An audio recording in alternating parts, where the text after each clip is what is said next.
Hey everyone, welcome to Visually Stunning Movie Podcast. This is an unofficial episode. We're going to call it episode 4.5. Bonus, if you will. But yes, a bonus, if you will, some extra content, a special edition. We're just going to talk real quick about this weekend's adventures at the Salt Lake Comic-Con 2016. Woo was right. Held downtown Salt Lake. It's a Salt Palace Convention Center, which if you've never attended a Salt Lake Comic-Con and you're in the area next September-ish, I think I'll recommend it. Jason, I know you really hate going there. Oh, it's absolutely horrible. Yeah, So, I haven't gone all but 1 year. God, and then you're forced to dress up as Captain America and Bucky Barnes. Yes. Oh, yeah. And the look it puts on kids' faces, it's absolutely terrible. Yeah, I know. I can tell you're miserable the whole time. Yes, absolutely miserable. But I will recommend that everyone come if they can. So yeah, in all seriousness, if you can't get the sarcasm, it's a great time. I couldn't recommend it more. Nope, absolutely.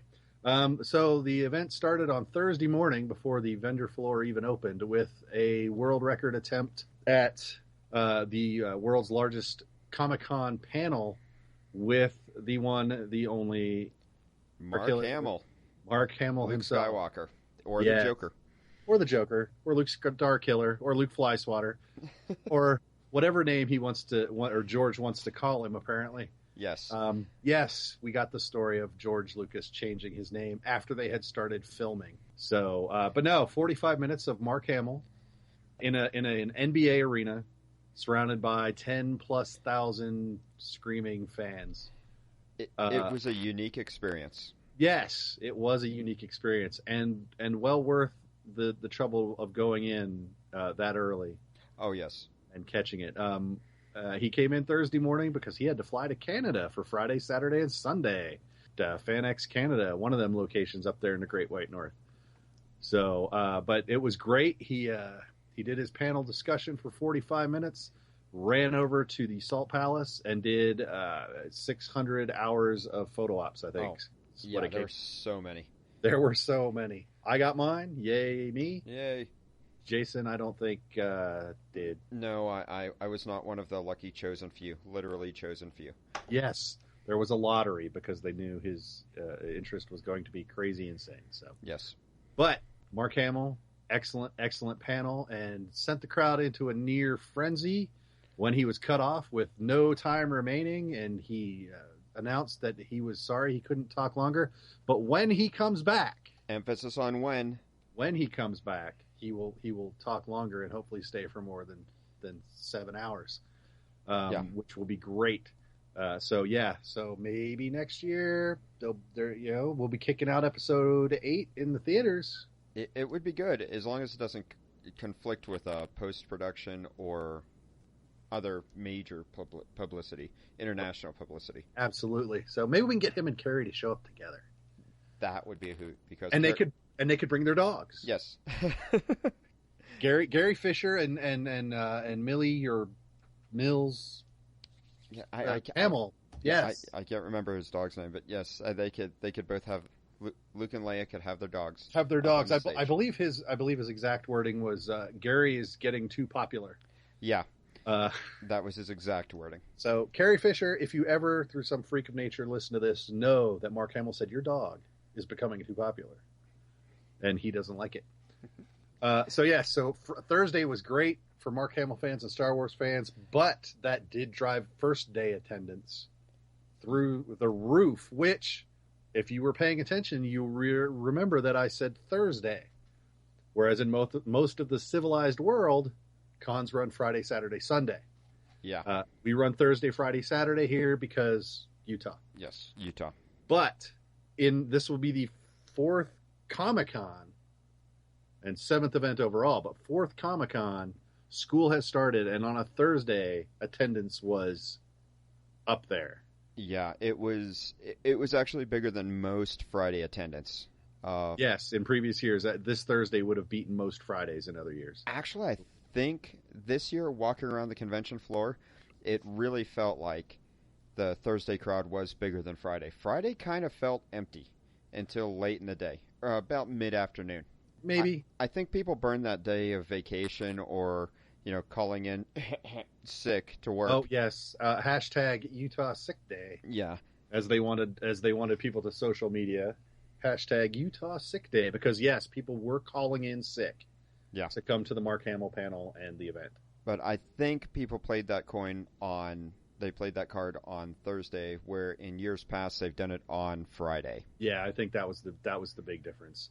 But still, it was pretty crowded. It's not like Friday was a slouch either. No. So, and Saturday was the zoo that it always is.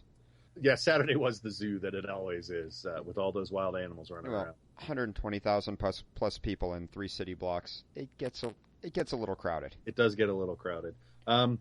That being said, they emphasized that they put out more, or they had more aisle space in the vendors and artists area. Sometimes it felt that way.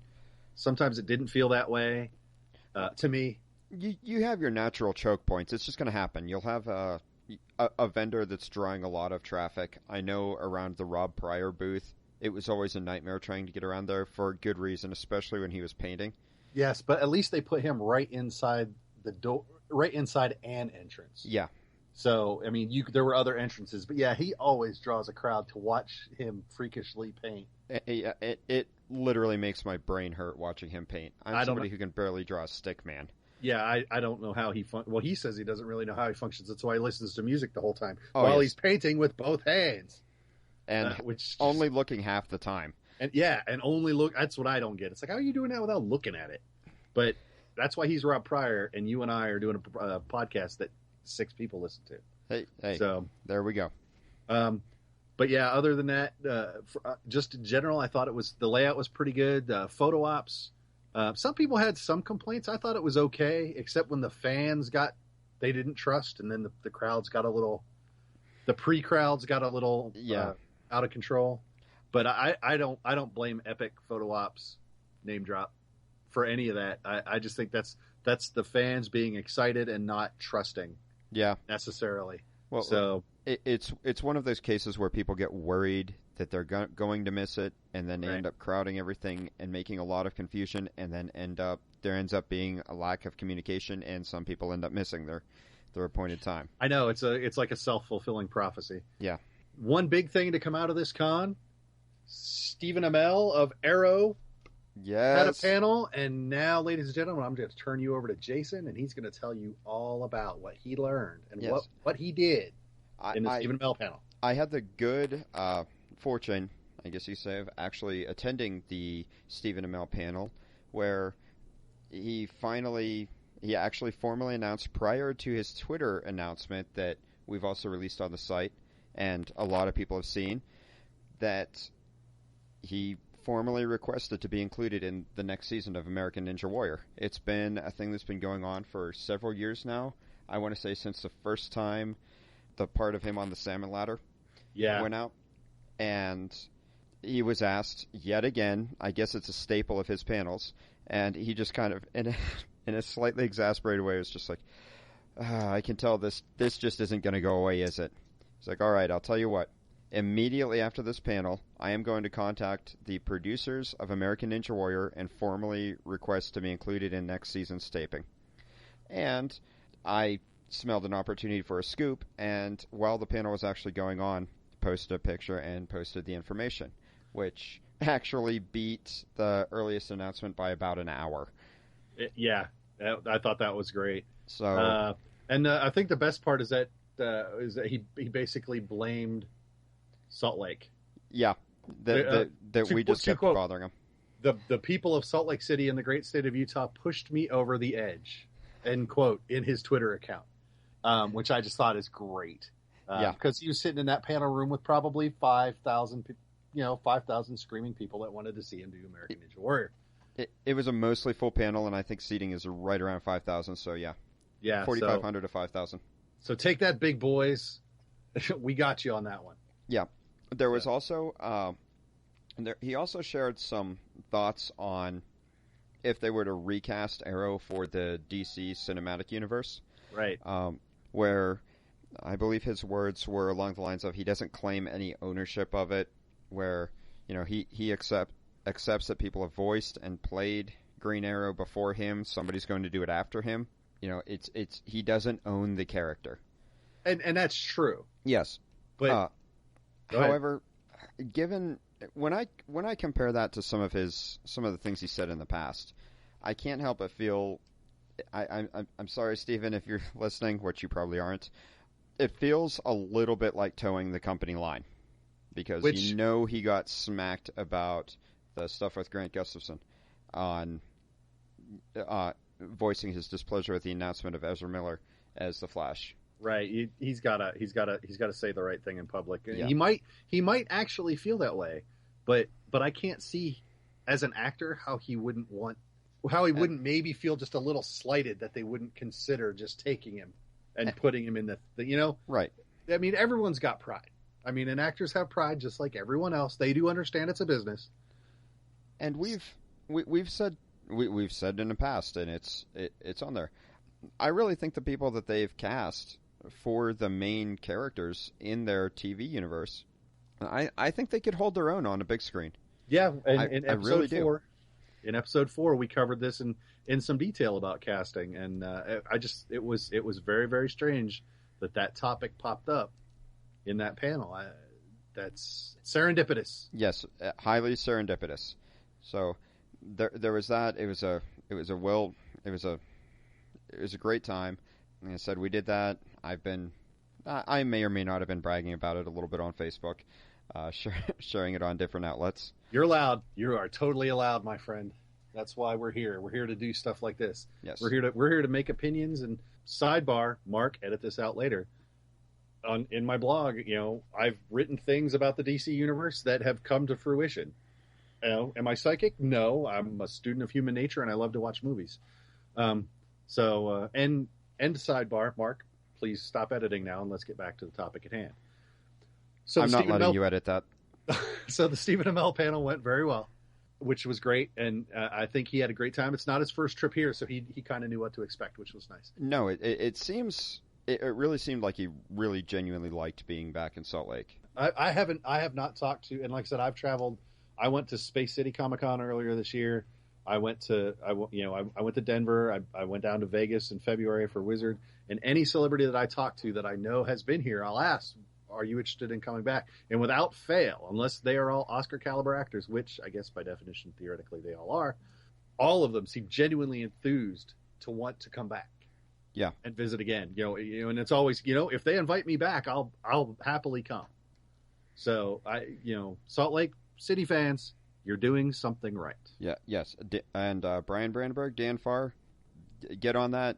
Go crazy with the invites. Absolutely. Like I said, Space City, I've said it before, Ron Perlman, Colin Baker, and it's slipping my mind, but those two definitely said, invite me and I will come back. Oh, and when I spoke to him 2 years ago, Edward James Olmos had nothing but great things to say about the show. And that was just on the first day of the con. And he was amazed at the attendance on a Thursday. And I have spoken to him out in L.A. at Stanley's Kamikaze Expo. And he is the nicest man you are ever going to want to meet. Yes, he is. He's a really good guy if you get a chance to talk to him. So, yes, whether he comes back to Salt Lake or not, if he's at a convention near you and you go, take the time to go up to his table. And if it's not busy, he will talk until he has to stop. And he will pick a topic. I talked to him about literature as compared to film. I spent 15 minutes with that man. And he is A, bright, B, articulate, and C, nice as all get out. So take the time, go see him if you can, because it's a joy. It's a joy. It's not just great, awesome, geeky fun. It's a joy to go talk to him. Yes. Yeah. Oh, yeah. He's a great guy. Speaking of other great guys to have the honor of speaking to at a convention, if you get the chance. If you're at a con where Jess Harnell is attending, definitely. I have no idea what that bong was. If you have the opportunity to speak with Jess Harnell, do it. He's a fantastic person to talk to. You know what? I've never had the pleasure, but I've heard everyone just loves him to death. He is a great. He just is hyper enthusiastic that people like what he does. For those of you who don't know, Jess Harnell is a voice actor.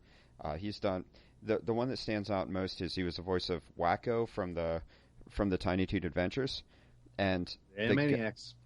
Yes, he's done. That's far from his only credit. there's more than I can think of right now, but he has a really genuine enthusiasm for going to conventions, meeting fans, and even if you don't buy anything, even if you don't pay for an autograph, you just want a chance to say hi. I love what you do. Your panels are awesome. He's enthusiastic about it. Yep, that's what I hear. He's say anything remotely negative about him. So. No. And also, I had the opportunity to speak briefly with Christopher Gorham at this convention. Nice guy. He's putting out an indie film called "We Love You, Sarah Carmichael," or Sally Carmichael. Excuse me. Yes, "We Love You, Sally Carmichael." But he was also in Once Upon a Time. He's in Ugly Betty, and he's a nice guy to talk to too. He's real easygoing. And I also got to speak to Stefan Kopacic, murder name. Better than I would do. Voiced Colossus in Deadpool. He is really outgoing too. He is huge, and he is not Russian. He is from the former Czech Republic. Oh. I kept saying he's Russian. He's not. He's from the former Czech Republic. And yes, he talks like that. It is awesome to listen to him talk. He speaks 12 languages. Great guy. But yeah, so if you get to see him at a con, go talk to him because he will talk your ear off too. Pick a topic, go. There you go. But anyway, a lot of great cosplays if you're into cosplay. Yes. Salt Lake Comic Con had some really elaborate ones. Very much so. We had some, we had your standard off the shelf stuff. We had your standard casual cosplayers, which is fine. It's all about having fun while you're there. So don't think I'm running anyone down because I'm one of those casual cosplayers. And in a lot of ways, kind of so am I. I had the good fortune to participate in a Marvel group cosplay on Thursday. I was dressed as the fugitive Bucky Barnes from the Civil War movie, and it's one actually put out by Marvel Online. It was conducted by them. So if anybody sees it, I'm the fugitive Bucky Barnes. I'm the only one in the picture. And I did the other 2 days as the Ed Brubaker Bucky Barnes Captain America. And if you've ever even casually thought about doing it, don't be embarrassed that you're walking around, however. The look on kids' faces. I actually got to sign a couple of autographs. Just little kids running up to you with their program. Could I get your autograph, Captain America? That I actually, sketched a little star and did Bucky Barnes on it. Hopefully someday they'll understand the significance. Yeah, if they're fans, they'll stay fans. Yeah. But yeah, overall, I thought it was a great event. Some people had a couple minor issues, but I didn't see anything horribly wrong while I was there, which was nice. No, it's been in the grand scheme of things, it's its fourth year. It gets attendance averaging 120,000 plus, and to be as well run as it is. I mean, in years past, there have been just lines to get into the building that just reach several city blocks. This year, minutes to get in the door. Absolutely. If you're cosplaying, the wait to go through weapons check was longer than to actually get in. So I have to give hats off to anyone who can get that many people in and out of a building safely and efficiently. Yeah, absolutely. They've fine-tuned the process. They've done really, really well. Right. Yes. Do you have anything to add? Anything special you want to mention? Not off the top of my head. It's just a great time. If you have the chance, it's a good one to travel to. Absolutely, I agree 100%. If you are in the Intermountain West or whatever you'd like to call it, keep an eye out, saltlakecomiccon.com, and they will put up the dates for next year's soon, I'm sure. Yeah, I'm anticipating them here soon. Yeah, to do exactly that. Get the fans going crazy on Facebook and other social media. So hopefully if we get some people from out of state or from outside the local area haven't been, hopefully they'll have a good time and they'll let us know about it. All right, so that's it for this bonus episode. It was supposed to be a mini episode. We did pretty well. 20 minutes. 20 minutes. For us, that's a hey, how you doing in the street.